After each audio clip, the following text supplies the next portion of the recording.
Всем привет и как всегда хорошего настроения. Сегодня рассмотрим одну очень интересную новинку, которую, если честно, я даже и не ожидал увидеть. Около года назад в свет вышел бюджетный квадрокоптер с коллекторными двигателями SG907, который оказался очень удачной моделью и быстро завоевал популярность в своем классе. И вот, спустя год появилась его обновленная версия с двухосевым подвесом камеры.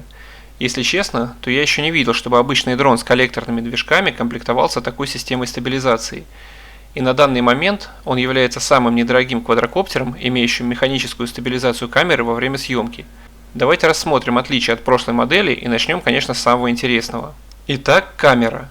Ее покрывает специальный защитный кожух, который необходимо устанавливать во время переноски дрона, чтобы случайно не повредить механизм подвеса. Перед полетом кожух легко снимается. Кстати, это обязательно надо сделать, иначе подвес не сможет поворачиваться в полете и моторы могут сгореть. Если кто не знает, то вкратце объясню принцип работы подвеса. Специальные сенсоры засекают повороты дрона в полете, и с помощью моторов камера поворачивается в противоположную повороту сторону, чтобы держать снимаемое изображение в кадре. Камера, используемая дроном, это Sony INX-179. Углом ее поворота можно управлять дистанционно с пульта от 0 до 90 градусов. Пульт тоже претерпел изменения. В отличие от старого, который вы сейчас видите на экране, новый выглядит более современно, как мне кажется. Экран из нижней части перемещен в центр и изменил свою форму.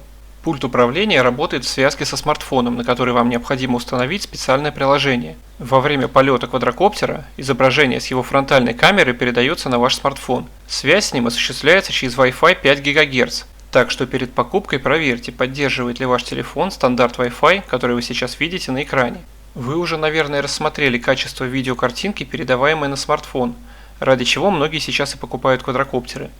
Мне кажется, что оно вполне приемлемое, если сравнивать его с предыдущей моделью, особенно учитывая цену Pro-версии, которую мы сейчас рассматриваем. Сейчас вы можете видеть, как работает поворот по вертикали фронтальной камеры, если наблюдать непосредственно из нее.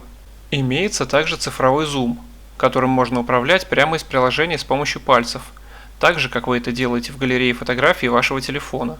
Управление дроном стандартное и очень легкое. Левый стик отвечает за управление высотой и поворотом вокруг своей оси. От себя подъем, к себе спуск. Влево поворот по часовой стрелке, вправо поворот против часовой стрелки. Правый стик отвечает за перемещение по горизонтали. От себя движение вперед, к себе движение назад. Вправо движение боком вправо, влево движение боком влево. Перед запуском квадрокоптера не забудьте его откалибровать, даже если вы запускали его на этом же месте в прошлый раз, если не хотите, чтобы дрон улетел в Китай. Как это делается, подскажет приложение.